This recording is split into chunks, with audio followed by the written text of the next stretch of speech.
Aspirants, कैसे हो आप सब। तो आज हम चैप्टर कर रहे हैं neural control and coordination, class 11 bio का। तो पहले हम डिसऑर्डर्स करेंगे। तो सबसे पहले हम करेंगे डिसऑर्डर आर्थराइटिस। आर्थराइटिस होता है कि जब जॉइंट में इन्फ्लामेशन स्वेलिंग हो जाती है ना, तो उससे कौन कौन सी डिजीज़ होती हैं। तो उससे जो डिजीज़ होती है न्यूमेटोइड, गाउट और ऑस्टियो आर्थराइटिस। अब ये न्यूमेटोइड क्या है? ये ऑटो इम्यून डिसऑर्डर है, मतलब जो हमारा इम्यूनी सिस्टम है अपने ही सेल को जो है वो खा जाता है। ठीक है, तो क्या होता है कि जब बेटा हमारे ना साइनोवियल मेम्ब्रेन है, ये जो हमारी साइनोवियल मेम्ब्रेन है ना, इसके अगेंस्ट ये जो हमारी साइनोवियल मेम्ब्रेन है ना, ये सॉरी, ये देखो, ये हमारी साइनोवियल मेम्ब्रेन है। इसके अगेंस्ट क्या होता है? इसके अगेंस्ट एंटीबॉडी बन जाती है। ठीक है, साइनोवियल मेम्ब्रेन के अगेंस्ट क्या बन जाती है? एंटीबॉडी बन जाती है। ठीक है ना। तो स्नोविल मेम्ब्रेन के अगेंस्ट जब एंटीबॉडी बन जाती है ना, तो इसमें क्या हो जाएगा? इन्फ्लामेशन हो जाएगा। ठीक है ना, स्नोविल मेम्ब्रेन में क्या हो जाएगा? इन्फ्लामेशन हो जाएगा। जब स्नोविल मेम्ब्रेन के अगेंस्ट एंटीबॉडी बन जाएगी तो स्नोविल मेम्ब्रेन में हो जाएगा इन्फ्लामेशन। ठीक है, जिससे क्या होगा? सिनोवियल फ्लूइड की जो है वो एक्सेसिव प्रोडक्शन होगी। ठीक है, सिनोवियल फ्लूइड की बहुत ज़्यादा प्रोडक्शन होगी, जिससे क्या होगा कि एक ग्रेन्यूल्स का फार्मेशन होगा। ठीक है, उसको बोलते हैं पैनस ग्रैन्यूल्स। ठीक है, अब ये पैनस ग्रैन्यूल क्या करते हैं? ये होता है हमारा आर्टिक्यूलर कार्टिलेज। तो ये पैनस ग्रैन्यूल जो आर्टिकुलेट कार्टिलेज को इरोड कर देगा, यानी कि अब ये इरोड कर देगा, ये टूट जाएगा, जिससे हमारी बोन जो है वो एक्सपोज्ड हो जाएगी। ठीक है, फिर क्या होगा? जब हमारी बोन जो है वो एक्सपोज्ड हो जाएगी तो कैल्शियम डिपॉजिट होने लगेगा बोन पे, फिर बोन हमारी लंबी हो जाएगी।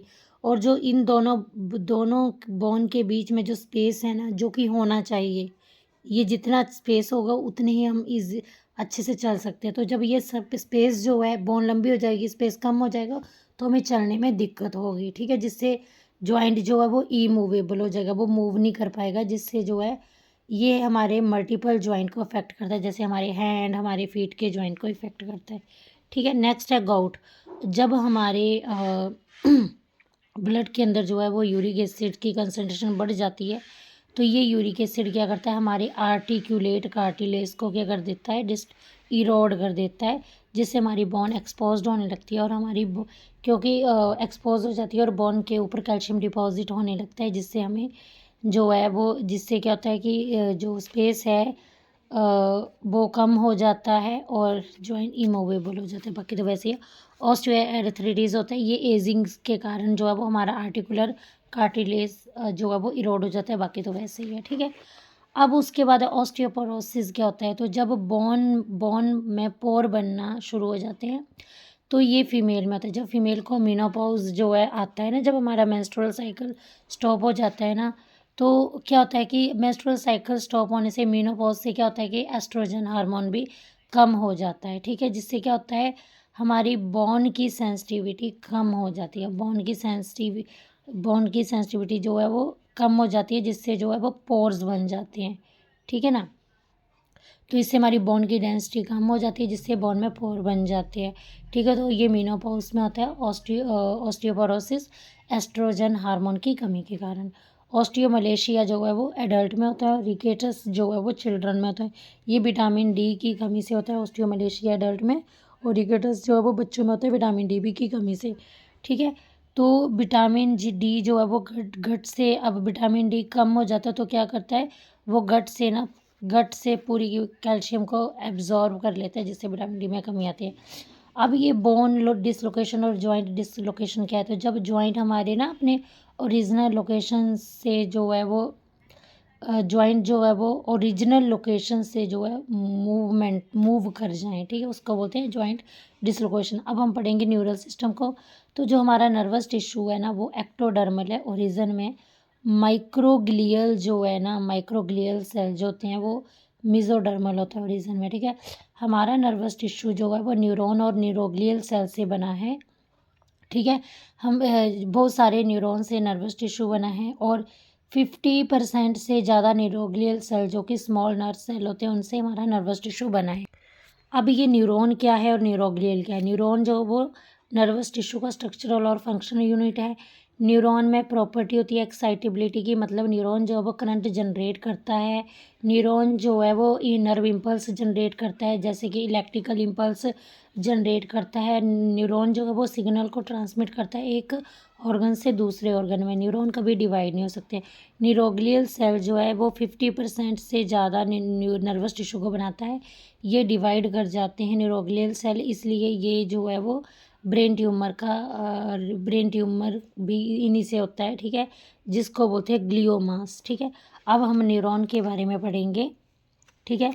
तो ये हमारा जो है वो ये हमारी सेल बॉडी है जिसमें न्यूक्लियस है और नेसल ग्रैन्यूल्स है। नेसल ग्रैन्यूल्स में जो है वो राइबोसोम्स होते हैं, रफ एंडोप्लाज्मिक रेटिकुलम होते हैं और न्यूरोप्लाज्म भी होता है। ये डेंड्राइट्स है, अफरेंट ब्रांचेस है डेंड्राइट में जो कि इंफॉर्मेशन कलेक्ट करती हैं टुवार्ड सेल बॉडी।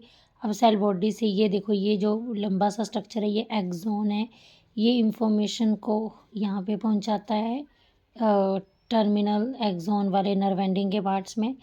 तो अब यहाँ पे देखो एक्सोन की जो सेल मेम्ब्रेन है वो एक्सोनेमा है, ठीक है। और ये जो आपको दिख रही है ना, ये सक्वान सेल, ये सक्वान सेल जो है वो ये सक्वान सेल जो है ये क्या करते हैं, ये सक्वान सेल जो हैं ये माइलिन शीथ को बनाते हैं, ठीक है। माइलिन की शीथ जो है वो लिपिड होता है, इसमें लिपिड इंसुलेटर होता है, तो इसलिए जो है इंसुलेटर में करंट नहीं आ पाता, इसलिए माइलिन शीथ में जो है वो माइलिन शीथ करंट को पास नहीं होने देता है, ठीक है ना। अब आगे जो है ये साइटोन जो ये सेल बॉडी है जिसको ये इतनी जो बॉडी है सेल बॉडी है जिसको साइटोन भी बोलते हैं और पेरियोकैरियोन भी बोलते हैं, ठीक है। ये जो आपको गैप दिख रहा है ना, ये सक्वान दो सक्वान सेल के बीच में ये गैप दिख रहा है, इसको नोड ऑफ रेनवियर बोलते हैं। ये एक्सोन जो है ये देखो, ये बाहर भी एक इसकी एक्सटेंशन बनी 90 डिग्री पे, उसको एक्सोन कोलेटरल बोलते हैं, ठीक है। अब आगे जो है यहाँ पे ये देखो, ये टर्मिनल नर्व एंडिंग पे आपको ये सिनेप्टिक नॉब्स दिखेंगे, उसमें सिनेप्टिक वेसिकल है। और जब जो है ये करंट जो है ये क्या करता है, ये जो है जब ये इम्पल्स आती है ना, मोटर इम्पल्स जब आती है उससे मोटर न्यूरॉन से आती है, तो कैल्शियम गेटेड चैनल खुल जाते हैं और कैल्शियम जो है वो इस साइनेप्टिक वेसिकल से जो है वो बाइंड कर जाता है, जिससे ये बर्स्ट हो जाता है और न्यूरोट्रांसमीटर रिलीज़ होता है। जैसे ही न्यूरोट्रांसमीटर केमिकल रिलीज़ होगा ना, तो ये जो केमिकल है वो इलेक्ट्रिकल सिग्नल में कन्वर्ट हो जाएगा। जब ये इलेक्ट्रिकल सिग्नल जो है वो नेक्स्ट न्यूरॉन में जाएगा या नेक्स्ट मसल में जाएगा, तो सोडियम गेटेड चैनल खुलेंगे और एक्शन पोटेंशियल जनरेट हो जाएगा। तो इस तरह से जो इंफॉर्मेशन है वो न्यूरॉन से जाती है। तो ये न्यूरोट्रांसमीटर केमिकल जो है ये किस में हेल्प करता है, इंफॉर्मेशन को एक न्यूरॉन से दूसरे न्यूरॉन में ट्रांसफ़र करने में हेल्प करता है। अब ये जो साइनेप्स है ये देखो बेटा, ये एक न्यूरॉन है, ये दूसरा न्यूरॉन है, तो इसके बीच में जो गैप है उसको बोलते हैं सिनेप्टिक क्लेफ्ट और ये सिनेप्स है, ठीक है ना। तो सिनेप्स जो है ये कॉन्टैक्ट बनाता है दो न्यूरॉन के बीच में और न्यूरॉन और मसल के बीच में कॉन्टैक्ट बनाता है, जिसे न्यूरोमस्कुलर जंक्शन बोलते हैं। आगे न्यूरोट्रांसमीटर की ये एग्जांपल है एसिटाइल कोलाइन जिसे ACH भी बोलते हैं, एड्रीनेलिन जिसे एपाइनफ्राइन भी बोलते हैं। Acetylcholine, adrenaline, dopamine, glycine, GABA, serotonin, ठीक है, सॉरी, ये जो है न्यूरोट्रांसमीटर हैं, ठीक है ना। कौन कौन से, acetylcholine, adrenaline, dopamine, glycine, GABA, serotonin, ठीक है। अब न्यूरोग्लियल जो सेल है इसमें क्या क्या होता है, एस्ट्रोसाइट्स होते हैं। एस्ट्रोसाइट जो है वो ब्लड ब्रेन बैरियर बनाता है, ये बताती हूँ। और इंसुलेट न्यूरॉन होते हैं एस्ट्रोसाइट्स में और ये न्यूरॉन को रिपेयर करता है, ठीक है ना। ओके, अब एपेंडाइमल सेल भी होते हैं। न्यूरोग्लिया सेल में एपेंडाइमल सेल होते हैं जो ब्लड ब्रेन बैरियर बनाते हैं। और मैक्रोफेज जो होते हैं वो फैगोसाइटोसिस शो करते हैं, मतलब ना ये माइक्रोब्स, इसमें प्रॉपर्टी थी माइक्रोब्स को इंगल्फ करने की, ठीक है ना। तो जो डेड सेल होते हैं उनको इंगल्फ कर लेते हैं। और ये ओलिगोडेंड्रोसाइट है ना, ओलिगोडेंड्रोसाइट जो है ना ये सकवान सेल है। तो सकवान सेल जो है ना वो अपने पाँव से जो है वो एक्सोन को रैप करता है। और ओलिगोडेंड्रोसाइट जो है वो एक्सोन को ऐसे ना मतलब जैसे हग नहीं करते हैं वैसे रैप करता है, ठीक है। तो सक्वान सेल जो है ये जो है ये न्यूरोग्लियल में होते हैं और ये माइलिन शीथ को बनाते हैं पेरिफेरल नर्वस सिस्टम में, ठीक है ना। और ये जो है ओलिगोडेंड्रोसाइट जो है ये भी माइलिन शीथ को बनाने में फंक्शन परफॉर्म करते हैं। अब आगे है अकॉर्डिंग टू स्ट्रक्चर देखें तो न्यूरॉन की टाइप्स जो हैं, तो यहाँ पे हम देखें नंबर ऑफ प्रोसेस एक्सॉन और डेंड्राइट्स को देखेंगे, ठीक है। तो ये न्यूरॉन कैसा है, ये यूनिपोलर न्यूरॉन है। क्योंकि यूनिपोलर क्यों है, यहाँ पे देखो ये यूनिपोलर क्यों है, यहाँ पे देखो यहाँ पे एक एक्सॉन है, ठीक है ना, ये एक एक्सॉन है। तो ये यहाँ पे देखो ये एक ही एक्सॉन है यहाँ पे, ठीक है ना। अभी यहाँ पे देखो ये जो है यूनिपोलर है। अब जो है ये बाईपोलर क्यों है, क्योंकि इसमें 2 पोल्स दिख रहे हैं, इसमें एक ही पोल दिख रहा है। तो यहाँ भी पोल है, यहाँ भी पोल है, ये बाईपोलर हो गया, एक्सॉन भी है, डेंड्राइट भी हो गया। तो बाईपोलर न्यूरॉन आई की रेटिना में पाए जाते हैं। अब ये देखो मल्टीपल, यहाँ पे देखो यहाँ पे मल्टीपोलर न्यूरॉन जो है, अब यहाँ पे देखो मल्टीपोलर न्यूरॉन जो है इसमें जो है बहुत सारे आपको जो है वो यूनिपोलर, यहाँ पे देखो ये मल्टीपोलर न्यूरॉन है, ये देखो ये कितनी सारी ब्रांचेस हैं। और ये जो है स्यूडो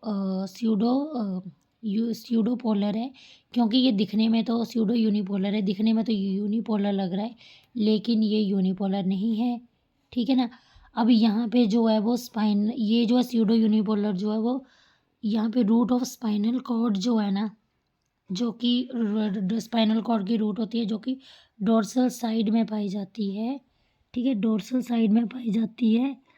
तो उसमें क्या होता है, इसमें जो है वो बहुत सारे मैनी स्यूडो यूनिपोलर न्यूरॉन है। ओके, समझ आ गया, ठीक है। तो आ गया टाइप ऑफ न्यूरॉन। तो अगर हम बात करें according to function with respect to information transfer, अगर हम बात करें कि जैसे इंफॉर्मेशन ट्रांसफ़र होती है तो उसके बेसिस पर हम देखें तो न्यूरॉन 3 टाइप के होते हैं। तो न्यूरॉन में जो है अफरेंट या सेंसरी नर्व्स होती है, इफरेंट या मोटर नर्व्स होती है और इंटरन्यूरॉन होती है। तो यहाँ पे देखो अफरेंट या सेंसरी नर्व्स जो हैं बेटा, ये देखो ये क्या करती हैं, ये जो हैं सिग्नल जो है वो स्किन से, जैसे स्किन में रिसेप्टर होते हैं, सेंस ऑर्गन्स होते हैं, वहाँ से सिग्नल लेती है और ब्रेन तक पहुँचाती है, ठीक है ना। जैसे मान लो कि आपने गलती से किसी गर्म चीज़ में हाथ रख दिया तो वो इन्फॉर्मेशन आपके स्किन में जो सेंस ऑर्गन है वहाँ से जो है वो ब्रेन के पास जाएगी, ठीक है। फिर ये सेंसरी इन्फॉर्मेशन जो है ना, ये आपके जो है ट्रांसफ़र होगी थ्रू सेंसरी न्यूरॉन, ठीक है ना। अब देखो जब आपने गर्म चीज़ के साथ हाथ लगाया ना तो क्या हुआ, सेंसरी इन्फॉर्मेशन गई सेंस ऑर्गन से और वो कहाँ पे गई, स्किन से गई सेंट्रल नर्वस सिस्टम में, ठीक है, समझ आ गया। अब ये जो इफरेंट या मोटर न्यूरॉन है ये क्या करेंगे, अब सेंट्रल नर्वस से अब ना ये जो आपकी सेंसरी न्यूरॉन है नर्व्स है ना वो बताएगी ब्रेन सेंट्रल नर्वस सिस्टम को बताएगी कि ऐसे ऐसे गर्म चीज़ पे हाथ लग गया। अब सेंट्रल नर्वस सिस्टम इंफॉर्मेशन देगा आपकी मसल्स को कि अपना हाथ हटा लो। तो मोटर न्यूरॉन जो है वो मोटर न्यूरॉन जो है वो सेंट्रल नर्वस सिस्टम से इंफॉर्मेशन को मसल्स में लाता है, ठीक है। तो जिससे हम अपना हाथ पीछे हटा लेते हैं, क्लियर हो गया, ठीक है। अब यहाँ पे देखो ये जो आपको साइटोन का ग्रुप दिख रहा है इसको क्या बोलते हैं, इसको बोलते हैं nuclei in central nervous system. और जो ये आपको एक्सोन का ग्रुप दिख रहा है इसको बोलते हैं इनको बोलते हैं न्यूक्लियाई इन, देखो बेटा nuclei in central nervous system, ठीक है, nuclei in central nervous system. और पेरिफेरल में इसको क्या बोलते हैं, ग्रुप ऑफ साइटोन, ठीक है। सेंट्रल नर्वस सिस्टम में ग्रुप ऑफ न्यूक्लियाई और पेरिफेरल नर्वस सिस्टम में बोलते हैं ग्रुप ऑफ साइटोन, ठीक है ना।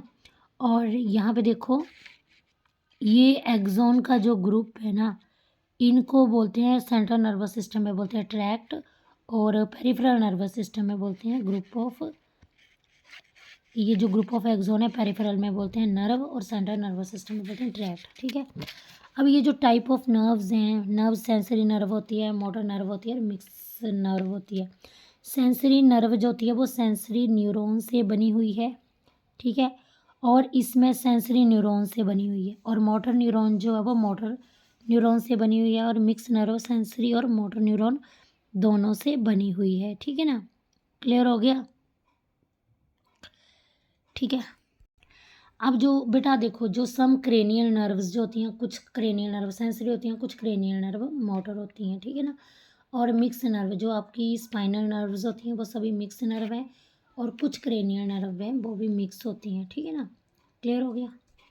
अब आ गया nerve fibre. Nerve fibre two type के होते हैं, माइलिनेटिंग नर्व फाइबर और non myelinating nerve fibre. Myelinating nerve fibre में माइलिन शीथ प्रेजेंट होती है, जैसे एग्जांपल है क्रेनियल और जो आपकी स्पाइनल नर्व्स है ना, इनमें जो है वो माइलिन शीथ प्रेजेंट होती है। और आपको मैंने बताया कि माइलिन शीथ जो है, माइलिनेटेड नर्व फाइबर जिनमें माइलिन शीथ प्रेजेंट होती है, क्रेनियल नर्व और स्पाइनल नर्व में माइलिन शीथ प्रेजेंट होती है, लेकिन जो है नॉन माइलिनेटेड होते हैं जिनमें माइलिन शीथ नहीं होती है, वहाँ पे सक्वान सेल प्रेजेंट हो भी सकती हैं, ठीक है। तो सोमैटिक नर्वस सिस्टम और ऑटोनॉमिक नर्वस सिस्टम में जो है वो नॉन माइलिनेटेड शीथ होती है, ठीक है ना। समझ आ गया। कौन कौन सा, सोमैटिक और ऑटोनॉमिक, और क्रेनियल और स्पाइनल जो है उनमें क्या होता है, माइलिनेटेड नर्व। अब यहाँ पे न्यूरल सिस्टम देखो, central nervous system, peripheral nervous system. Central nervous system जो है उनमें ब्रेन आता है और स्पाइनल कोड आता है, और ब्रेन और स्पाइनल कोड के लेटरल साइड्स में जो नर्व्स हैं वो पेरिफेरल नर्व्स हैं, ठीक है। क्लियर हो गया। अब पेरिफेरल नर्वस सिस्टम जो है वो टू टाइप के, somatic nervous system, autonomous nervous system. Somatic nervous system जो है वो इंफॉर्मेशन किसको देती हैं, स्केलेटल मसल्स को देती हैं, यानी कि वॉल्यूंटरी मसल्स को। और ऑटोनॉमिक नर्वस सिस्टम को विसरल नर्वस सिस्टम भी बोलते हैं, ठीक है। सोमैटिक नर्वस सिस्टम जो है वो इंफॉर्मेशन किसको देती है, हमारे वॉल्यूंटरी ऑर्गन को, वॉल्यूंटरी मसल्स को। और ऑटोनॉमिक नर्वस को विसरल नर्वस सिस्टम भी बोलते हैं। और इनमें विसरल नर्वस सिस्टम में टू टाइप की नर्व्स होती है, सिंपैथेटिक और पैरासिम्पैथेटिक। सिंपैथेटिक जो है वो इंफॉर्मेशन देती है विसरल ऑर्गन को, और पैरासिम्पैथेटिक इंफॉर्मेशन देती है, ये भी विसरल ऑर्गन को देती है, ठीक है ना। और इसमें ना और पैरासिम्पैथेटिक में जो है बहुत सारे जो है नर्व्स गैंग्लियन होते हैं। अब नर्व इम्पल्स क्या होती है, तो नर्व इम्पल्स जो होती है बेटा, ये एक ऐसा सिग्नल होता है जो नर्व फाइबर की सेल मेम्ब्रेन के थ्रू पास करता है, ठीक है ना। तो ये नर्व फाइबर की सेल मेम्ब्रेन के थ्रू जो है वो पास करता है, ठीक है ना। जैसे ये नर्व फाइबर है उसकी सेल मेम्ब्रेन के थ्रू जो है वो सिग्नल पास करता है बेटा। ये देखो, ये सेल मेम्ब्रेन जो है वो फॉस्फोलिपिड की बनी है, और लिपिड एक इंसुलेटर है। तो आयंस जो हैं इस मेम्ब्रेन के थ्रू पास नहीं होंगे। आयन जो है वो एक चैनल के थ्रू जो है पास होते हैं, ये देख सकते हो, चैनल के थ्रू जो है वो आयंस पास होते हैं, ठीक है ना। अब जब आयन जो हैं वो चैनल के थ्रू पास होंगे ना, ठीक है, तो क्या होगा, एक चार्ज डिफरेंस आ जाएगा। अब आयंस की मूवमेंट के कारण ये चार्ज डिफरेंस आ गया, ठीक है ना। तो जिससे क्या बन जाएगा, आयन की मूवमेंट के कारण जो है वो आयन जब आयन चैनल से पास करेंगे तो एक चार्ज डिफरेंस बन जाता है। पहले हम चैनल को समझ लेते हैं। अगर हम आयन ट्रांसफ़र के बेसिस पे आयन चैनल को डिवाइड करेंगे, आयन चैनल चार टाइप के हैं। लीकी चैनल जो होते हैं बेटा, ये सोडियम पोटाशियम चैनल होते हैं, ये ओपन होते हैं, क्लोज होते हैं रैंडमली, ये रैंडमली ओपन क्लोज होते हैं, तो ये सोडियम पोटाशियम चैनल होते हैं। बोर्टेस गेटेड चैनल जो होते हैं ना, ये जो है जब ना पोटेंशियल डिफरेंस में चेंज आता है with open the gate, voltage gated sodium potassium channel, ठीक है। तो voltage gated sodium potassium channel क्या होते हैं, इनमें जो है वो ये इनसे क्या होता है, जब ये गेट खुलता है वोल्टेज गेटेड सोडियम पोटाशियम और कैल्शियम चैनल का ये गेट खुलता है, जिससे कि पोटेंशियल डिफरेंस चेंज होता है, ठीक है। लिगैंड गेटेड क्या होते हैं बेटा, ये जो हैं ये तभी खुलेंगे, लिगैंड गेटेड जो हैं, जब ये जो है ये स्टिमुलस पे खुलेंगे, जब इनको कोई केमिकल स्टिमुलस मिलेगा, ठीक है ना। जैसे जब इनको केमिकल स्टिमुलस, जैसे कि आपका न्यूरोट्रांसमीटर केमिकल जब रिलीज़ होगा ना, तो क्या होगा, न्यूरोट्रांसमीटर केमिकल जैसे रिलीज़ होगा वैसे ही ये चैनल खुलेंगे, ठीक है, केमिकल स्टिमुलस मिलने पे। और आगे मैकेनिकल गेटेड चैनल, ये जो है इसमें मैकेनिकल स्टिमुलस मिलेगा तभी ये चैनल जो है वो खुलेंगे। और borders gated sodium potassium calcium channel ये कब खुलेंगे, जब इनको करंट मिलेगा, ठीक है ना। जैसे ही न्यूरॉन करंट जनरेट करेगा तो ये चैनल जो है वो कैल्शियम गेटेड चैनल खुल जाएगा, ठीक है ना। और लीकी चैनल तो जो ये और रेंडमली ओपन क्लोज होते हैं, ठीक है। अब देखो, अब आ गया रेस्टिंग मेम्ब्रेन पोटेंशियल, ठीक है ना। अब देखो यहाँ पे रेस्टिंग मेम्ब्रेन पोटेंशियल जो है, यहाँ पे जो है रेस्टिंग मेम्ब्रेन पोटेंशियल पे जब अभी बेटा कोई स्टिमुलस नहीं आया है, ठीक है ना।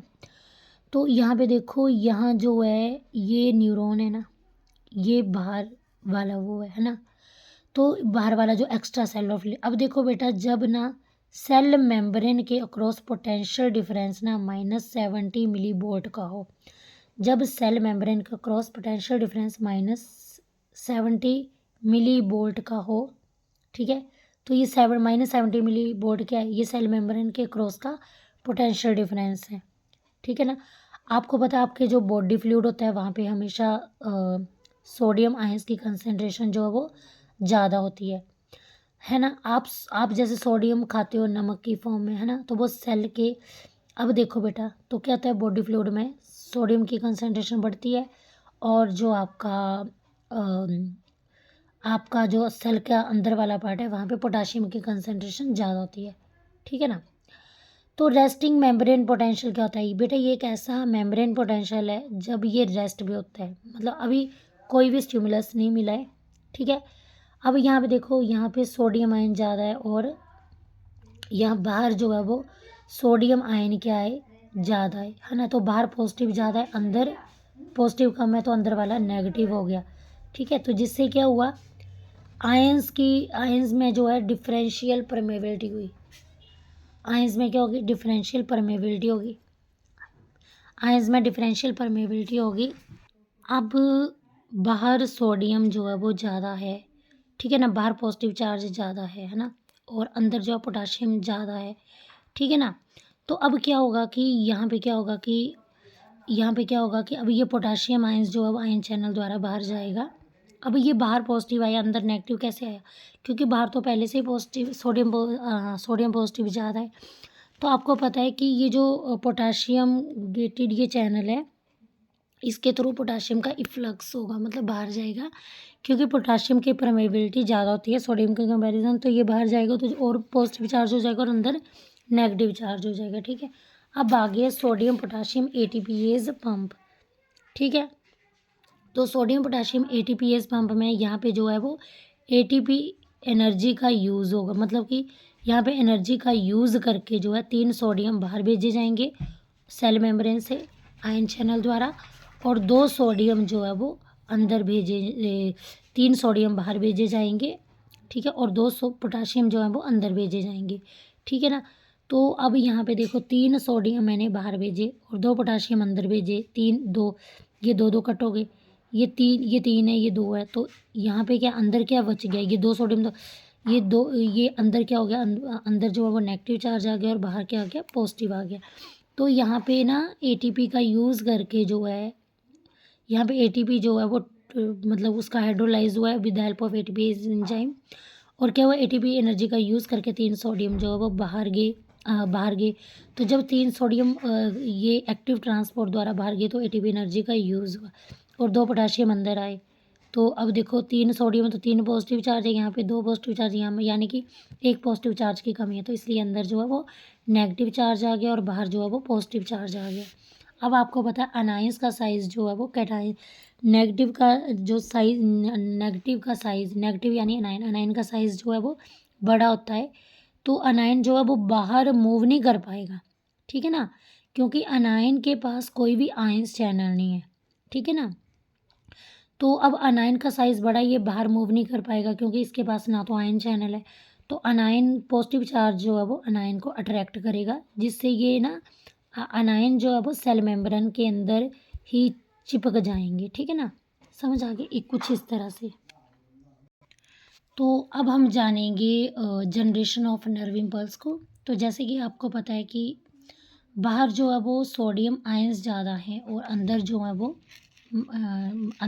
वो माइनस माइनस जो है वो ज़्यादा है बाहर, सोडियम पॉजिटिव ज़्यादा है और अंदर के पॉजिटिव ज़्यादा है, ठीक है ना। तो ये तो रेस्टिंग मेम्ब्रेन पोटेंशियल पे, इस पर अभी तक कोई स्टिमुलस नहीं मिला है। जैसे स्टिमुलस मिलेगा तो क्या होगा, जैसे स्टिमुलस मिलेगा तो उसके बाद क्या होगा कि जो सोडियम चैनल है ना, जैसे स्टिमुलस मिलेगा तो जो सोडियम चैनल है ना वो ओपन हो जाएगा। सोडियम चैनल जो है वो लीकी चैनल है, ये अपने आप ही खुलते हैं और बंद होते हैं। तो जैसे ही स्टिमुलस मिलेगा सोडियम चैनल जो है वो खुल जाएंगे, ठीक है ना।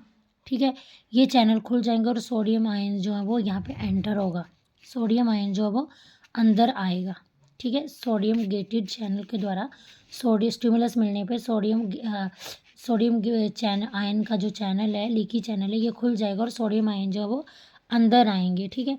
सोडियम आयन अंदर आने से जो है पोटेंशियल डिफरेंस में चेंज आया। तो कितना पोटेंशियल डिफरेंस, पहले जो है रेस्टिंग मेम्ब्रेन पे जो है पोटेंशियल डिफरेंस कितना था, -70 MV था अंदर का पोटेंशियल डिफरेंस, फिर कितना हो गया -55 हो गया, ठीक है, -55। यानी कि जो पोटेंशियल डिफरेंस है पहले कम था, अब पोटेंशियल डिफरेंस जो है वो बढ़ गया, ठीक है। इसको थ्रेशोल्ड स्टिमुलस बोलते हैं, ठीक है। ये जब बोल्टेज चैनल खुलता है तभी अचीव होता है। अब जब बहुत ज़्यादा सोडियम आयन जो है इस वोल्टेज गेटेड सोडियम चैनल से एंटर होंगे ना अंदर को, तो क्या होगा, पोलैरिटी रिवर्स हो जाएगी, क्योंकि सारा पॉजिटिव अंदर को आ गया। तो अंदर जो है पॉजिटिव चार्ज आ जाएगा और बाहर माइनस चार्ज आ जाएगा। तो अंदर जो है वो पॉजिटिव चार्ज आ गया, बाहर जो है वो माइनस चार्ज आ जाएगा और एक्शन पोटेंशियल की वैल्यू कितनी हो जाएगी, +30 MV। तो +30 MV पर क्या होता है, डीपोलराइजेशन। डीपोलराइजेशन मीन्स कि एक्साइटेशन, ठीक है ना। तो अब उसके बाद क्या होगा, अब देखो यहाँ पे, अब यहाँ ना पोटेंशियल डिफरेंस जो है वो कम हो गया, मतलब फिर से चेंज हो गया। कैसे हुआ चेंज, अब क्या होगा, जैसे ही डीपोलराइजेशन हो जाएगी, बाहर नेगेटिव होगा, अंदर जो है वो पॉजिटिव होगा, फिर क्या होगा, पोटाशियम, हाँ। अब मान लो कि जैसे ही आपका जो न्यूरोट्रांसमीटर जो केमिकल है वो रिलीज़ हुआ ना, है ना, तो फिर क्या होगा कि आपका पोटाशियम, मान लो सोडियम गेटेड कुछ न्यूरोट्रांसमीटर ऐसे रिलीज़ हुए जिन्होंने ना सोडियम गेटेड चैनल नहीं खोला, उन्होंने पोटाशियम गेटेड चैनल खोल दिया। तो पोटाशियम गेटेड चैनल जैसे ही खुला ना तो बाहर ना पोटाशियम चला गया, तो जिससे बाहर बहुत सारा पोटाशियम चला गया, जिससे बाहर पॉजिटिव चार्ज आ गया और अंदर जो है वो नेगेटिव चार्ज आ गया, ठीक है ना। तो इससे क्या हुई, रीपोलराइजेशन हुई, ठीक है ना। तो रीपोलराइजेशन पे जो है वो -70 MV पे रीपोलराइजेशन मिलती है। और ये कैसे हुई, जब बाहर जो है वो जब पोटाशियम गेटेड चैनल से जो है वो पोटाशियम जो है वो बाहर को गया, ठीक है, तो जिससे रीपोलराइजेशन हुई। और जब पोटाशियम गेटेड चैनल ज़्यादा खुल गया, जिससे और ज़्यादा पोटाशियम बाहर गया, तो जिससे जो है वो जो आपका एक्शन पोटेंशियल है वो -90 MV मिला, ठीक है। इसको बोलते हैं हाइपर पोलराइजेशन। अब फिर क्या हुआ कि तो जैसे रीपोलराइजेशन हो गई, अब ज़्यादा जब पोटाशियम गेटेड चैनल खुल जाएगा तो और ज़्यादा पोटाशियम जो है वो बाहर जाएगा, जिससे जो आपका एक्शन पोटेंशियल है वो -90 MV का हो जाएगा या उससे भी ज़्यादा हो जाएगा, जिसको हाइपर पोलराइजेशन बोलते हैं। तो मीन्स कि -70 MV पे जो है वो रीपोलराइजेशन हुई, और जब और ज़्यादा पोटाशियम गेटेड चैनल खुला तो हाइपर पोलराइजेशन हुई, ठीक है। अब यहाँ मैं एक सिंपल चार्ट से बताती हूँ आपको। सबसे पहले क्या हुआ, सबसे पहले ना जब न्यूरॉन को स्टिमुलस नहीं मिला, तब क्या था, तब जो है वो बाहर सोडियम आयन ज़्यादा थे और अंदर पोटाशियम आयन ज़्यादा थे। जैसे ही न्यूरॉन को स्टिमुलस मिला तो क्या हुआ, सोडियम जैसे स्टिमुलस मिला, अब आपको पता है स्टिमुलस मिलेगा तो जो कैल्शियम है वो सिनेप्टिक वेसिकल के साथ कंबाइन हुआ, उसने सिनेप्टिकल वेसिकल को तोड़ा, न्यूरोट्रांसमीटर रिलीज़ हुआ। न्यूरोट्रांसमीटर जैसे ही रिलीज़ हुआ तो एक्शन पोटेंशियल जनरेट हुआ, जिससे क्या हुआ कि वो सोडियम गेटेड चैनल जो है वो खुल गया। अब सोडियम गेटेड चैनल खुल गया, बहुत ज़्यादा सोडियम जो है वो अंदर आ गया, बहुत ज़्यादा सोडियम अंदर आ गया। अब सोडियम पॉजिटिव चार्ज जो है वो अंदर आ गया, तो जिससे क्या हुआ, अंदर पॉजिटिव चार्ज हो गया और बाहर माइनस चार्ज हो गया, जिससे डीपोलराइजेशन हुई, ठीक है ना। तो ये डीपोलराइजेशन होती है कि जैसे एक्शन पोटेंशियल का जनरेट होना, एक्साइटेशन का होना। जब स्टिमुलस नहीं आया था तो रेस्टिंग मेम्ब्रेन पोटेंशियल पे जो है वो -70 MV था एक्शन पोटेंशियल, मतलब जो आपका, ठीक है। पोटेंशियल डिफरेंस आगे बोला कि आगे जो है तो डीपोलराइजेशन जो है वो +30 MV एक्शन पोटेंशियल +30 MV का एक्शन पोटेंशियल जनरेट हुआ डीपोलराइजेशन के दौरान। अब क्या होगा, अगर अब मान लो कि कुछ न्यूरोट्रांसमीटर ऐसे थे जो कि जिन्होंने ना सोडियम गेटेड चैनल नहीं खोला, उन्होंने ना पोटाशियम गेटेड चैनल खोला, तो पोटाशियम आयंस की एंट्री हुई, ठीक है ना। तो पोटाशियम आयंस की एंट्री हुई तो क्या हुआ कि पोटाशियम आयंस जो हैं, पोटाशियम आयन जो है वो एग्जिट हुए, ठीक है ना। पोटाशियम आयन एग्जिट हुए तो बाहर पोटाशियम ज़्यादा हो गया और अंदर सोडियम ज़्यादा हो गया, ठीक है ना। तो जब पोटाशियम गेटेड चैनल जो है ज़्यादा खुल गया तो ज़्यादा से ज़्यादा पोटाशियम बाहर जाने लगे, तो जिससे बाहर पॉजिटिव चार्ज हो गया पोटाशियम की वजह से, और अंदर माइनस चार्ज हो गया।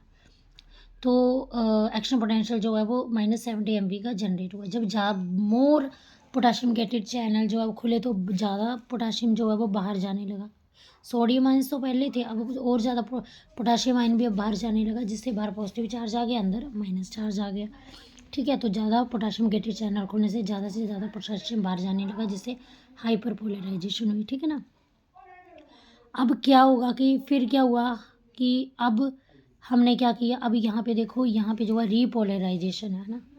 अब इसको दोबारा ओरिजिनल स्टेट में लाना है तो आप क्या करोगे, ATPase पंप का यूज़ करोगे, ठीक है।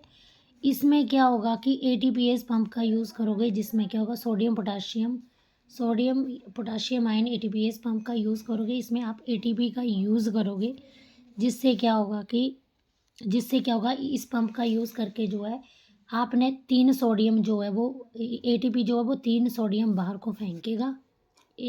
3 सोडियम बाहर कैसे जाएंगे, ATP के द्वारा ही जाएंगे ना बाहर को, एक्टिव ट्रांसपोर्ट के द्वारा, ठीक है। और 2 पोटाशियम जो है वो अंदर आएंगे। तो जैसे 3 सोडियम बाहर जाएंगे, 2 पोटाशियम अंदर आएंगे, तो फिर से क्या हो जाएगी, फिर से आपको ये वाला रेस्टिंग मेम्ब्रेन पोटेंशियल अचीव हो जाएगा, ठीक है। अब आप पढ़ोगे कि कैसे मेम्ब्रेन जो है एक सेगमेंट में अपना इलेक्ट्रिक इम्पल्स की जो पोलैरिटी है वो जनरेट करती है, ठीक है। तो यहाँ देखो कंडक्शन ऑफ नर्व इम्पल्स, तो यहाँ पे जो है जब स्टिमुलस नहीं मिला था तो resting membrane potential plus plus negative negative negative -70 MV पे था, ठीक है। जैसे स्टिमुलस मिला तो क्या हुआ, स्टिमुलस जैसे ही मिला तो क्या हुआ कि सोडियम गेटेड चैनल खुल गया और वो बड़ा ज़्यादा सोडियम अंदर आने लगा, पोटाशियम बाहर जाने लगा, ठीक है ना। ये तो आपका है एक सेगमेंट की है कि सोडियम बाहर ज़्यादा है, पोटाशियम अंदर, तो ये ठीक है। अब जैसे स्टिमुलस मिला तो क्या हुआ कि सोडियम गेटेड चैनल खुला, सोडियम अंदर आ गया और पोटाशियम बाहर चला गया। सोडियम अंदर आया, बड़ा ज़्यादा सोडियम अंदर आया, तो बाहर अंदर पॉजिटिव चार्ज हो गया और बाहर नेगेटिव चार्ज हो गया। तो चार्ज डिफरेंस की वजह से यहाँ पे सर्किट बना, ये वैसे ही रहेगा, ठीक है। हम सिर्फ एक सेगमेंट को ही ले रहे हैं यहाँ पे, ठीक है।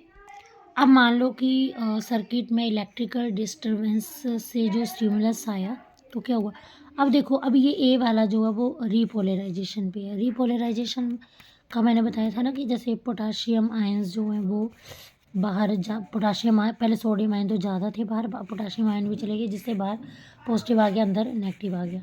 अब ये जो बी सेगमेंट है, यहाँ पे क्या हुआ, यहाँ पे जो है वो यहाँ पे क्या हुआ, यहाँ पे जो है वो यहाँ पे जो है वो स्टिमुलस से क्या हुआ कि स्टिमुलस यहाँ से, अब वो स्टिमुलस यहाँ पे आ गया, जिससे क्या हुआ कि जो आपका जो सोडियम गेटेड चैनल खुल गया, सोडियम अंदर आ गया, तो प्लस प्लस अंदर आ गया और बाहर नेगेटिव हो गया, ठीक है ना। और ये वाला तो अगला तो रेस्टिंग मेम्ब्रेन पोटेंशियल पे है। तो बेटा ये जो आपकी मूवमेंट है वो वन डायरेक्शन में होगी, जो इम्पल्स जो ट्रांसमिट हो रही है वो यूनी डायरेक्शन में होगी, क्योंकि जो आपका ये पहला वाला सेगमेंट है ना, अब रिफ्रैक्टरी पीरियड में आ गया। रिफ्रैक्टरी पीरियड ऐसा टाइम पीरियड होता है जहाँ पे सेगमेंट, अब इसको जितना मर्जी स्टिमुलस मिल जाए, रीपोलराइज ये रिस्पॉन्ड नहीं करेगा, रीपोलराइजेशन स्टिमुलस देने पे भी काम नहीं करती है, ठीक है ना। तो यहाँ पे जो है वो कंटिन्यूस कंडक्शन होगा, मतलब यहाँ पे नॉन माइलिनेटेड न्यूरॉन की बात कर रहे हैं। अब कंडक्शन 2 टाइप्स का होता है, कंटिन्यूस होता है कि नॉन माइलिनेटेड न्यूरॉन में कंटिन्यूस कंडक्शन होता है, और सार्टेटरी होता है कि जंपिंग, है ना। तो मान लो ये आपका ना ये आपका जो है वो यहाँ पे आपका जो है माइलिन शीथ वाला न्यूरॉन है।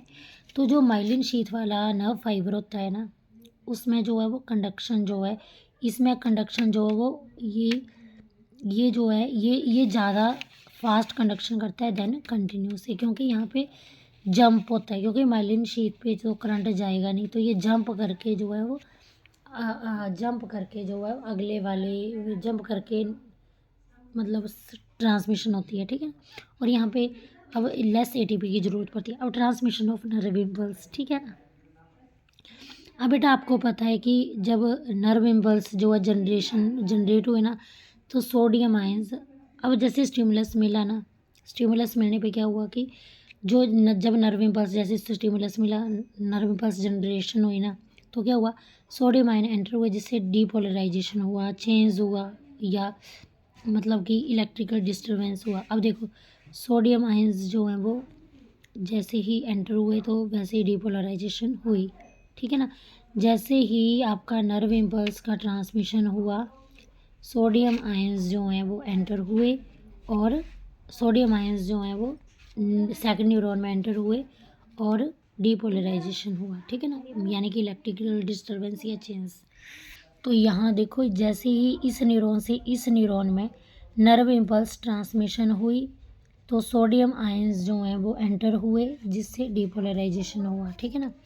अब बेटा ये क्या है, ये दोनों न्यूरॉन के बीच का जो गैप है उसको सिनेप्स बोलते हैं। सिनेप्स जो है वो कॉन्टैक्ट जंक्शन है दो न्यूरॉन या न्यूरॉन और मसल के बीच का। अब ट्रांसमिशन कैसे होता है, सिनेप्स की हेल्प से होता है। सिनेप्स दो तरह के होते हैं, इलेक्ट्रिकल सिनेप्स और केमिकल सिनेप्स। अब मैं थोड़ा आपको ना डायग्राम से समझाती हूँ इसको।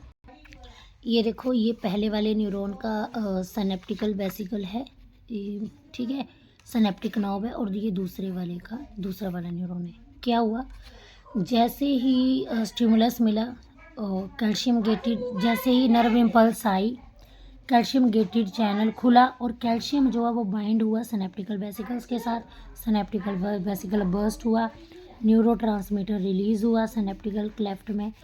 जैसे ही न्यूरोट्रांसमीटर रिलीज़ हुआ तो ये sodium gated channel next neuron के खुल गए, और सोडियम जो है ज़्यादा से ज़्यादा अंदर एंटर हुए, जिससे जो है अंदर पॉजिटिव चार्ज हो गया, बाहर नेगेटिव चार्ज हो गया, तो डीपोलराइजेशन हुआ, ठीक है ना। तो एक बार यहाँ पे देख लो नर्व इम्पल्स का ट्रांसमिशन कैसे होता है। जैसे प्री सिनेप्टिक, पर जैसे ही इसको प्री सिनेप्टिक, ये वाले प्री सिनेप्टिक नॉब जो है, इसको पोटेंशियल करंट अराइव हुआ, इम्पल्स अराइव हुई ना, तो क्या हुआ कि पोर्टिस गेटेड कैल्शियम चैनल खुला, कैल्शियम जो है वो सिनेप्टिकल वेसिकल के साथ फ्यूज़ हुआ, सिनेप्टिकल वेसिकल बर्स्ट हुआ, और न्यूरोट्रांसमीटर सिनेप्टिक क्लेफ्ट में गया। जब जब भी जो है वो न्यूरोट्रांसमीटर जो है वो यहाँ पे रिलीज़ हुआ, तो लीगेंड गेटेड जो है, तो लीगेंड गेटेड जो है वो सोडियम चैनल जो है वो खुला, ठीक है। ये कैसे खुला, न्यूरोट्रांसमीटर केमिकल स्टिमुलस के द्वारा, और जिससे जो है इलेक्ट्रिकल इम्पल्स जनरेट हुई, ठीक है ना। तो एक्साइटरी जो ऐसा न्यूरोट्रांसमीटर जो एक्शन पोटेंशियल जनरेट करता है, तो वो है एड्रेनलिन और एड्रेनोकॉर्टिकोट्रॉपिक, ठीक है ना। लेकिन मान लो कि कुछ न्यूरोट्रांसमीटर ऐसे हैं जिन्होंने पोटाशियम गेटेड चैनल को खोला और सोडियम गेटेड चैनल जो है वो बंद ही रहा। तो क्या हुआ, जैसे ही पोटेशियम गेटेड चैनल खुला तो रीपोलराइजेशन हुई पोस्ट सिनेप्टिक पोटेंशियल की, ठीक है। फिर जिससे कि इलेक्ट्रिकल जो इम्पल्स है वो जनरेट नहीं हुई, और इसे इम्पल्स जो है वो जनरेट नहीं हो तो सिग्नल जो है वो नहीं पहुंचेगा। तो इनहिबिटर न्यूरोट्रांसमीटर कौन है, डोपामाइन, सेरोटोनिन, गाबा और ग्लाइसिन। तो बेटा एक टर्म्स के बारे में बताओ। जब ना आपकी इम्पल्स बनती है तो उसको बोलते हैं जनरेट नर्व इम्पल्स। जब इम्पल्स रन करती है तो उसको बोलते हैं कंडक्शन, और जब एक न्यूरॉन से दूसरे न्यूरॉन में इम्पल्स जाती है उसको ट्रांसमिशन बोलते हैं। अब हमने ना केमिकल सिनेप्स पढ़ लिया। इलेक्ट्रिकल सिनेप्स जो होता है ना, वो हमारी बॉडी में बहुत ही रेयर होता है। ये सिर्फ ह्यूमन के सेंट्रल नर्वस सिस्टम में होता है, और ह्यूमन एम्ब्रियो में होता है, ठीक है। ये केमिकल से ज़्यादा फास्ट होता है इलेक्ट्रिकल सिनेप्स जो होता है, और ये जो है मॉडिफाइड रिस्पॉन्स नहीं प्रोड्यूस करता है, यानी 2 टाइप के रिस्पॉन्स प्रोड्यूस नहीं करता है। यहाँ पे कोई भी सिनेप्टिक क्लेफ्ट नहीं होगा, कोई भी सिनेप्स नहीं होगा। यहाँ पे जो है गैप जंक्शन के थ्रू जो है, जैसे ऊपर इलेक्ट्रिक करंट आया तो सोडियम जो है गैप जंक्शन के द्वारा गया, ठीक है ना। और इसमें कोई भी सिनेप्टिक क्लेफ्ट नहीं है, और ठीक है ना, सिनेप्टिक क्लेफ्ट मतलब 2 न्यूरॉन के बीच का जो डिस्टेंस था तो वो बिल्कुल भी नहीं है, ठीक है। अब हम पढ़ेंगे, तो बेटा अब हम पढ़ेंगे ब्रेन। ब्रेन आपको पता है 3 पार्ट का है, fore brain, mid brain, hind brain. Fore brain के 2 पार्ट है, सेरिब्रम, डायेंसिफिलोन, ठीक है ना। तो डायेंसिफिलोन के आगे 3 पार्ट है, थैलामस, एपिथैलेमस, हाइपोथैलेमस, ठीक है। और ये है मिड ब्रेन। मिड ब्रेन में आते हैं सेरेब्रल पेडंकल और कॉर्पोरा क्वाड्रिजेमिना। कॉर्पोरा क्वाड्रिजेमिना जो है ये मतलब 4 कटोरियाँ जैसा होता है ना। 2 सुपीरियर कोलिक्यूली होते हैं, 2 इन्फीरियर कोलिक्यूली होते हैं। हैंड ब्रेन में पोन्स, मेडुला और सेरिब्रम पाया जाता है, ठीक है। तो हम इसको डायग्राम से समझेंगे। जो आपका ना कॉर्पोरा क्वाड्रिजेमिना है और ये सेरेब्रल पेडंकल मिड ब्रेन का पार्ट, ये ब्रेन स्टेम बनाते हैं, ठीक है। तो आइए हम डायग्राम से समझें। तो आप ये देख सकते हो, ये है हमारा स्कल जो कि बोनी होता है। जब आप हेयर रिमूव करते हो, हेड के स्किन रिमूव करते हो, तो आपको ये हड्डियों जैसा ये स्कल दिखता है, जो कि हमारे ब्रेन को प्रोटेक्ट करता है, ठीक है। अब उसके अंदर जो है मिडल में जो है वो एक लेयर है क्रेनियम मेनिंजेस। ये एक प्रोटेक्टिव कवरिंग होती है जो हमारे ब्रेन को प्रोटेक्ट करती है। ये जो फोल्डेड से स्ट्रक्चर दिख रहा है, ये है सेरिब्रम। ये हमारा ब्रेन का लार्जेस्ट पार्ट है। ये हाईली फोल्डिंग होता है। ये ब्रेन के ये एरिया को बढ़ाता है, जिससे जो है जितना ज़्यादा एरिया होगा तो उतने ज़्यादा न्यूरॉन डेवलप होंगे और उतने ज़्यादा हम इंटेलिजेंट होंगे। तो इसको सेरेब्रम को सीट ऑफ इंटेलिजेंस भी बोलते हैं, ठीक है ना। अब ये सेरेब्रम जो है 2 टाइप का होता है, left cerebral hemisphere, right cerebral hemisphere. ये कॉर्पस कैलोजम है जो ये दोनों सेरेब्रल हेमिस्फीयर को आपस में अलग कर रहा है। अब मैंने आपको बताया सेरेब्रम हमने स्टडी कर लिया। अब अगला पार्ट है आपका वो डायेंसिफिलोन। तो डायेंसिफिलोन में 3 पार्ट आते हैं, एपिथैलेमस, थैलामस और हाइपोथैलेमस, ठीक है ना। और हाइपोथैलेमस के ऐसे नीचे को जो है एंटीरियर पिट्यूटरी और पोस्टीरियर पिट्यूटरी ग्लैंड्स हैं, ठीक है ना। और ये जो एपिथैलेमस है ये फ्लोर है डायेंसिफिलोन का, और इसके पोस्टीरियर साइड पे जो है वो पाइनियल ग्लैंड है। पाइनियल ग्लैंड मेलाटोनिन सिक्रेट करती है और जो हमारे स्लीपिंग वेक साइकिल को कंट्रोल करती है, ठीक है। और यहाँ पे क्या है, यहाँ पे जो ये क्या है, ये थैलामस है। थैलामस जो है ये थैलामस जो है ये यहाँ पे जो है थैलामस जो है ये टच, पेन, प्रेशर और टेम्परेचर को सेंस करता है, ठीक है। थैलामस जो है यहाँ पे न्यूरॉन ज़्यादा होते हैं, तो ये टच, पेन, टेम्परेचर, प्रेशर को सेंस करता है, ठीक है ना। और ये है हाइपोथैलामस, ठीक है। ये जो है फ्लोर है इसका डायेंसिफिलोन का, इसको बोलते हैं हाइपोथैलामस। ये हमारे बॉडी टेम्परेचर को कंट्रोल करता है, ये ऑस्मो रेगुलेशन करता है। ये जो है हमारे हाइपोथैलामस जो है, ठीक है, ये हाइपोथैलामस है। और ये जो है एंडोक्राइन ग्लैंड भी है ना। ये मतलब मस्टर है, मस्टर ग्लैंड, मतलब कि ये पिट्यूटरी का भी मास्टर है हाइपोथैलामस, ठीक है ना। और ये फोरब्रेन वाला हो गया। अब ये देखो ये हाइपोथैलेमस है, यहाँ पे नीचे को पिट्यूटरी ग्लैंड है। अब ये मिड ब्रेन वाला पार्ट है, ये सेरेब्रल पेडंकल है। ये कॉर्पोरा क्वाड्रिजेमिना है जो कि ब्रेन स्टेम को बनाती हैं, ठीक है ना। अब ये जो मिड ब्रेन पार्ट है ये सेरेब्रम पेडंकल है, फोरब्रेन और हाइंड ब्रेन को आपस में कनेक्ट कर रहा है, ठीक है। अब आगे जो है ये कौन सा एरिया है, ठीक है। ये वाला एरिया जो है ये हैंड ब्रेन का है, ये और ये, ठीक है। तो ये जो है पोन्स हैं, ठीक है। ये जो है वो मेडुला है, ठीक है। ये क्या है, ये पोन्स हैं, ये क्या है, मेडुला है, ठीक है। पोन्स हैं, ये मेडुला है। और ये क्या है, सेरिब्लम है। सेरिब्लम जो है ये हाइंड ब्रेन के पीछे की ओर होता है, ये सेकंड लार्जेस्ट पार्ट है। और ये हाईली फोल्डेड है, इसमें भी 2 हेमिस्फीयर होते हैं, जो कि ये 2 हेमिस्फीयर्स होते हैं जैसे सेरेब्रम में होते हैं, ठीक है ना। तो जो हमारा बॉडी का बैलेंस है वो सेरिब्लम पे ही रिस्पॉन्सिबल है, हमारी वॉल्यूंटरी मूवमेंट को भी कंट्रोल करता है। तो जो अल्कोहल कंज्यूम करते हैं उनके सेरिब्लम पे इफ़ेक्ट पड़ता है, जिससे कि वो अपना बॉडी बैलेंस जो वो बना नहीं पाते हैं। ओके, क्लियर हो गया। अभी यहाँ पे ये देखो, ये सेरेब्रम है जो कि हाईली फोल्डेड है। इनका ये सरफेस एरिया को बढ़ाते हैं, जिससे न्यूरॉन डेवलप होते हैं और हम इंटेलिजेंट होते हैं, ठीक है। सेरेब्रम के बाहर आपको ग्रे कलर का मैटर दिखेगा, जिसे आप सेरेब्रम कोर्टेक्स बोलते हैं। सेरेब्रम कोर्टेक्स में सेल बॉडी पाई जाती है जिसमें निसल ग्रेन्यूल्स होते हैं, ठीक है ना। फोर्ड को गायरस बोलते हैं। और सेरेब्रम का अंदर वाला पार्ट जो है वो वाइट मैटर का बना होता है और उसमें एक्सोन पाए जाते हैं, ठीक है ना। अब आ गया ये सेरेब्रम, देखो ये राइट सेरेब्रल हेमिस्फीयर, ये लेफ्ट सेरेब्रल हेमिस्फीयर, और कार्पस कैलोजम जो है वो माइलिनेटेड एक्सोन का ग्रुप है जिसने इन दोनों हेमिस्फीयर को आपस में कनेक्ट किया। ये देखो ये सेरेब्रल लॉब है, ये 4 सेरेब्रल लॉब है। ये जो है ये फ्रंट वाला लॉब जो है वो हमारा जो माथा नहीं होता है यहाँ पे होता है, ठीक है। ये पैरिटल लॉब जो है ना, ये पैरिटल लॉब है। पैरिटल लॉब जो हमारा मिड हेड नहीं होता है वो है पैरिटल लॉब, जो हमें ठंडा गर्म बताता है। ऑक्सीपिटल लॉब है जहाँ पे हम चोटी नहीं, हम चोटी होती है हमारी उससे नीचे ज्वाला जो होता है पार्ट वो ऑक्सीपिटल लॉब होता है। और टेम्पोरल लॉब जो है वो हमारे ईयर के पास होता है, ठीक है ना। अब ये पोन्स क्या होता है, पोन्स एक ब्रिज की तरह काम करता है और ये हमारे ना डिफरेंट ब्रेन के डिफरेंट पार्ट को जो है वो कनेक्ट करता है। ये देखो ये पोन जो है ब्रेन के डिफरेंट पार्ट को कनेक्ट करता है, ठीक है ना। पोन्स में न्यूमोटैक्सिक सेंटर होता है ना, जो कि न्यूमोटैक्सिक सेंटर जो है वो स्विच ऑफ करता है फॉर रेस्पिरेशन, ठीक है ना। और मेडुला जो है, मेडुला में vomiting, gastric, cardiovascular, hiccuping centre, respiratory rhythm centre होते हैं।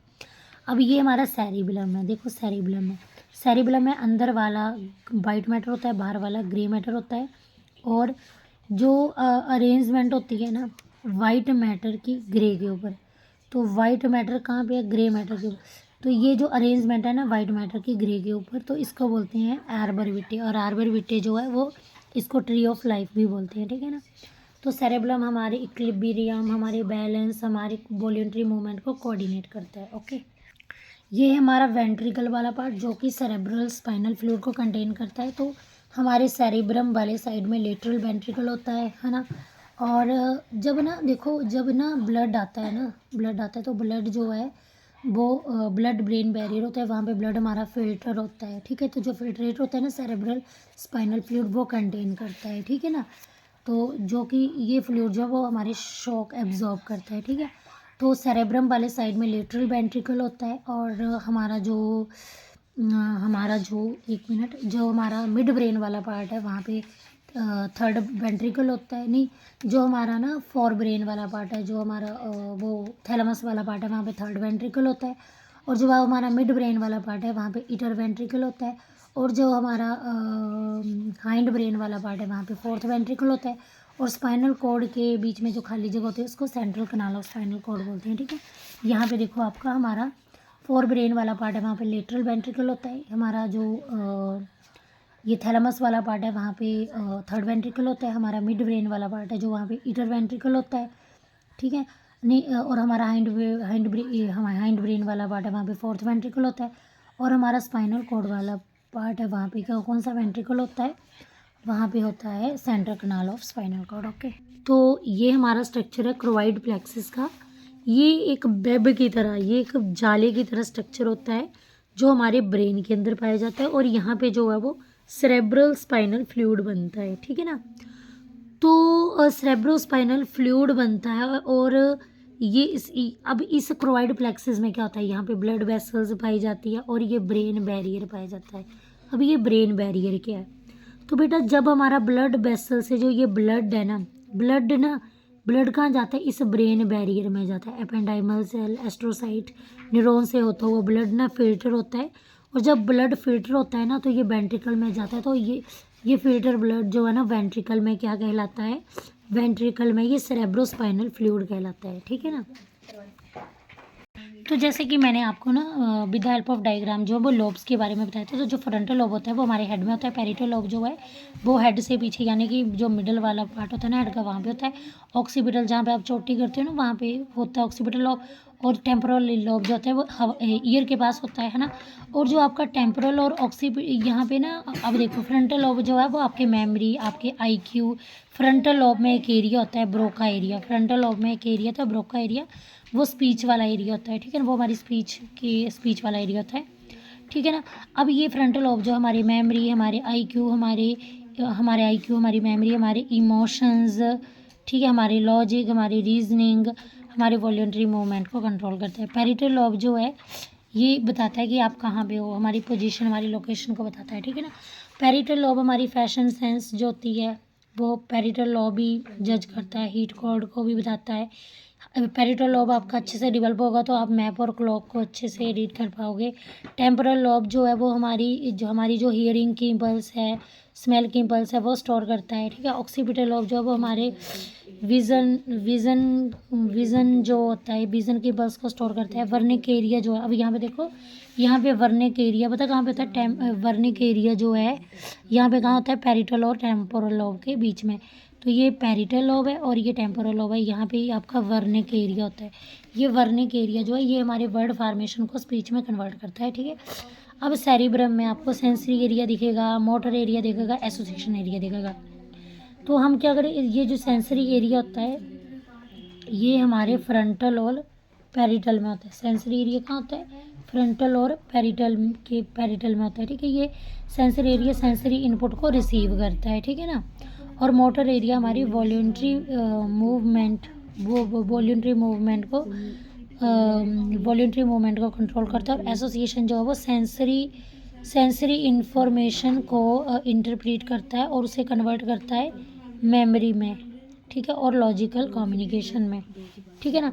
तो क्या होता है कि जैसे मान लो आपको स्टिमुलस मिला, आपका हाथ किसी गर्म चीज़ पे लग गया, तो क्या होगा कि सेंस ऑर्गन जो है वो सेंसरी न्यूरॉन से इंफॉर्मेशन सेंट्रल नर्वस सिस्टम को भेजेंगे और सेंट्रल नर्वस सिस्टम जो है वो इंफॉर्मेशन मोटर न्यूरॉन के द्वारा मसल को भेजेगा कि अपना हैंड जो है वो हटा लो, ठीक है ना।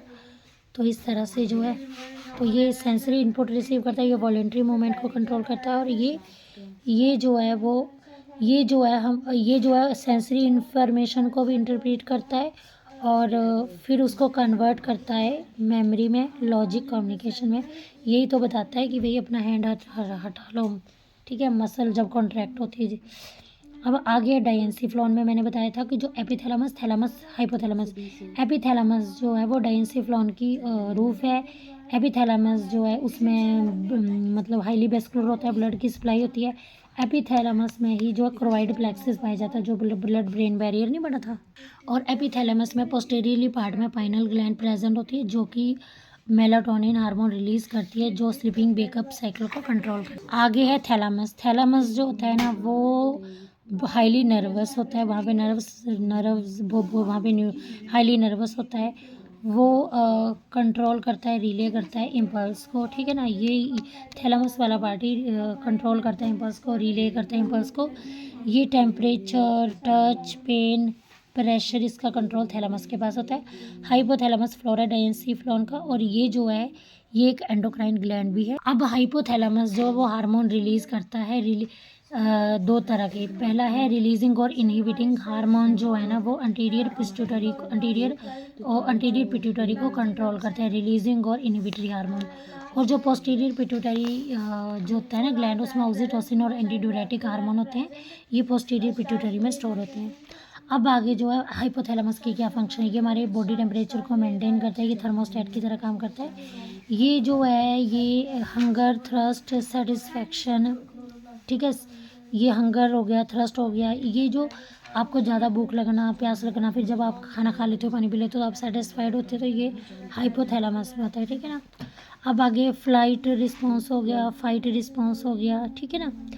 फ्लाइट एंड फाइट रिस्पॉन्स जो है, ठीक है, तो ये जो है ये जज करता है एमरजेंसी को, ठीक है, और नॉर्मल सिचुएशन को, ठीक है ना। ये जो है कंट्रोल करता है सेंटर ऑफ सर्केडियन, ठीक है, और रिदम सेंटर को भी कंट्रोल करता है हाइपोथैलेमस में, ठीक है ना।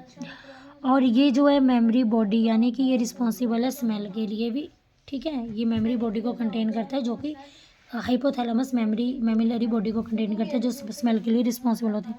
हाइपोथैलेमस हमारी इमोशंस को कंट्रोल करता है, जैसे कि कभी कभी हमें किसी पे बड़ा प्यार आता है या कभी कभी किसी पे बड़ा गुस्सा आता है, तो ये हाइपोथैलेमस ही कंट्रोल करता है, ठीक है ना। तो ऑस्मो रेगुलेशन जो है वो एंटीड्यूरेटिक हार्मोन, हाइपोथैलेमस जो है ये हाइपोथैलेमस जो है ये जो है वो एंटीड्यूरेटिक हार्मोन रिलीज करता है, जो कि वाटर और साल्ट का बैलेंस बॉडी के अंदर रखते हैं, ठीक है। अब आ गया मिड ब्रेन, ठीक है, मिड ब्रेन हम पढ़ेंगे। तो मिड ब्रेन जो है, अगर आप मिड ब्रेन में डोर्सल वाली साइड दिखेंगे ना, तो आपको जो है वो जो आपका ये आपको 4 कटोरियाँ जैसे दिखेंगी, ठीक है ना। तो यहाँ पे आपको सुपीरियर कॉलिक्यूली दिखेगी, यहाँ पे आपको इन्फीरियर कॉलिक्यूली दिखेगी, ठीक है ना।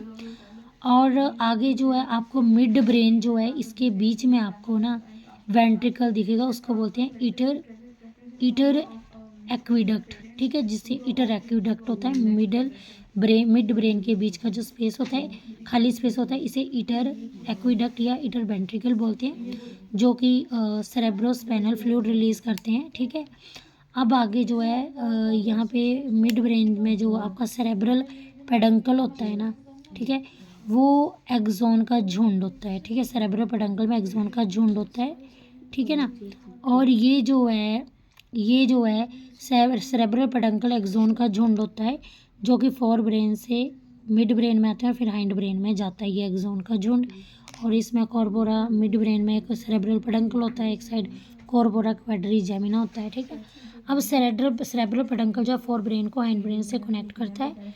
अब जो सुपीरियर कोलिक्यूली है ना मिड ब्रेन में के डोर्सल साइड में, वो क्या करती है, वो जो है वो वर्चुअल रिफ्लेक्सेस को कंट्रोल करती है। यानी कि जो जब मतलब है ना जो ये आपका रिफ्लेक्स एक्शन होता है ना, तो ये उसके लिए आपका जो सुपीरियर कोलिक्यूली रिस्पॉन्सिबल है।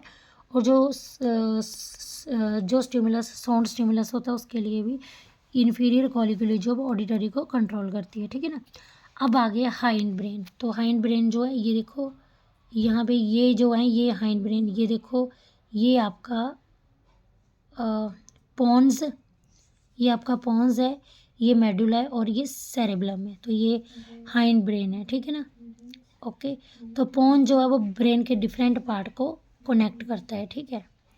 और जो मेडुला होता है, मेडुला ब्रेन का लास्ट पार्ट है और मेडुला के नीचे स्पाइनल कॉर्ड होती है। मेडुला ब्रेन का ये देखो लास्ट पार्ट है, मेडुला के नीचे स्पाइनल कॉर्ड है और स्पाइनल कॉर्ड में वॉमिटिंग सेंटर पाया जाता है, गैस्ट्रिक सेंटर पाया जाता है मेडुला में, कार्डियोवैस्कुलर सेंटर पाया जाता है, रेस्पिरेटरी रिदम सेंटर पाया जाता है, हिकअपिंग सेंटर मेडुला में होती है, कफ सेंटर, ये सारे मेडुला में होते हैं, ठीक है ना। और सेरिबलम क्या होता है, सेकंड लार्जेस्ट पार्ट है ब्रेन का। सेरिबलम भी हाईली फोल्डेड होता है, सेरिबलम में भी लॉब होते हैं, 2 हेमिस्फीयर होते हैं इसमें। अब देखो ये सेरिबलम जो है ना, अब सेरिबलम में जो ग्रे मैटर जो है वो अंदर होता है और वाइट मैटर जो है वो बाहर होता है।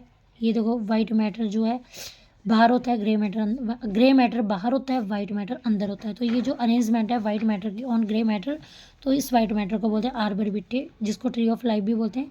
ये ऐसा एरिया है, ये वाइट मैटर जो है ये वाइट मैटर का एरिया है जो ग्रे मैटर में होता है, तो इसको आर्बर विट्टे बोलते हैं। और ये है हमारा लिम्बिक सिस्टम, जिसको इमोशनल ब्रेन भी बोलते हैं। ये देखो जैसे इसको मैंने मार्क पॉइंट माना है, कार्पस कैलोजम जो है ना, कार्पस कैलोजम के यहाँ पे जो है वो सेप्टम न्यूक्लियाई है। सेप्टम न्यूक्लियाई जो है वो साइटोन का ग्रुप है, ठीक है।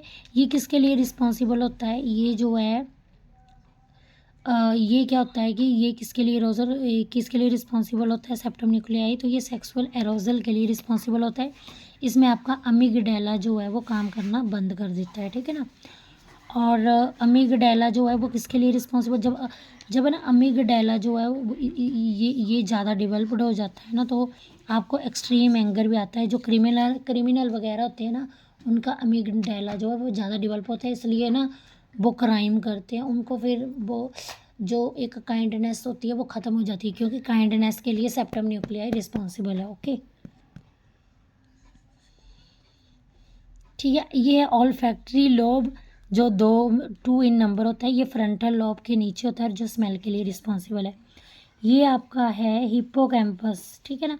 हिप्पोकैम्पस जो होते हैं ना वो शॉर्ट मेमोरी को जो है वो लॉन्ग मेमोरी में कन्वर्ट करते हैं।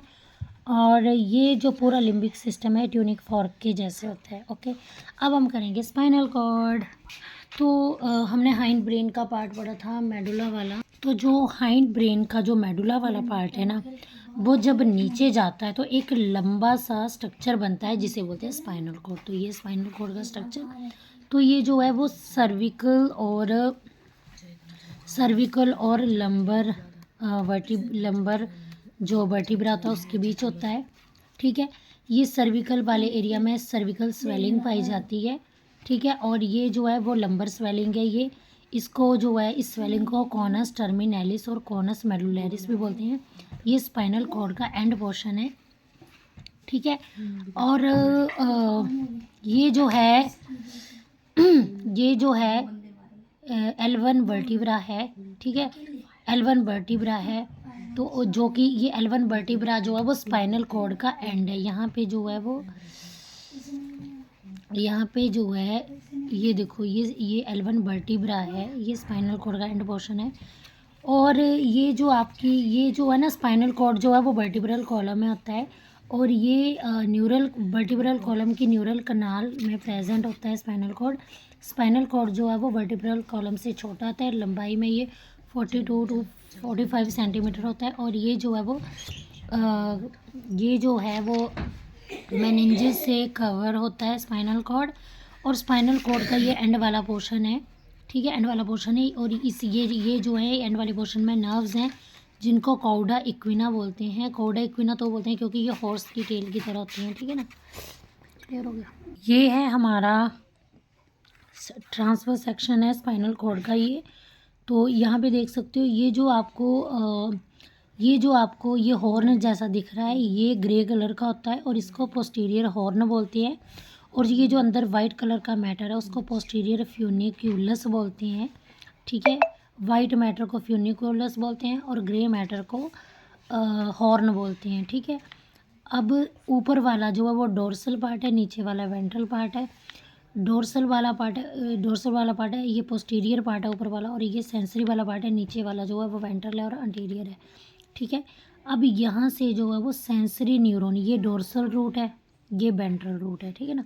तो ये डोर्सल रूट को सेंसरी न्यूरॉन बोलते हैं, वेंट्रल को मोटर न्यूरॉन बोलते हैं, ठीक है। ये डोर्सल रूट के पास जो स्वेलिंग है इसको डोर्सल रूट गैंग्लिया बोलते हैं। और ये डोर्सल रूट गैंग्लिया जो है स्यूडो यूनिपोलर न्यूरॉन कंटेन करता है। Dorsal root ganglia pseudo unipolar contain करता है। और ये जब सेंसरी और मोटर न्यूरॉन जहाँ पे मिलती है तो ये स्पाइनल नर्व्स में मिलती हैं। स्पाइनल नर्व्स जो है वो मिक्स इन नेचर होती है क्योंकि इसमें सेंसरी न्यूरॉन भी होता है, मोटर न्यूरॉन भी होता है। स्पाइनल नर्व्स को सर्विकल नर्व्स भी बोलते हैं, ठीक है। तो अगर ना इस डोर्सल रूट को कट कर दिया जाए ना तो सेंसरी, ये डोर्सल रूट कर दी जाए तो ये सेंसरी इम्पल्स नहीं आएगी, ठीक है। वर्टिब्रल बॉडी के अंदर न्यूरल कनाल, बेटा जो वर्टिब्रल बॉडी होती है ना, हमारा वर्टिब्रा होता है, वर्टिब्रल कॉलम होता है, उसमें एक न्यूरल कनाल होती है, उसी में स्पाइनल कॉर्ड जो है वो प्रेजेंट होता है, ओके। तो इसी के साथ वीडियो कंप्लीट होती है। अगर आपको मेरी वीडियो पसंद आए तो please do subscribe my channel. Bye bye.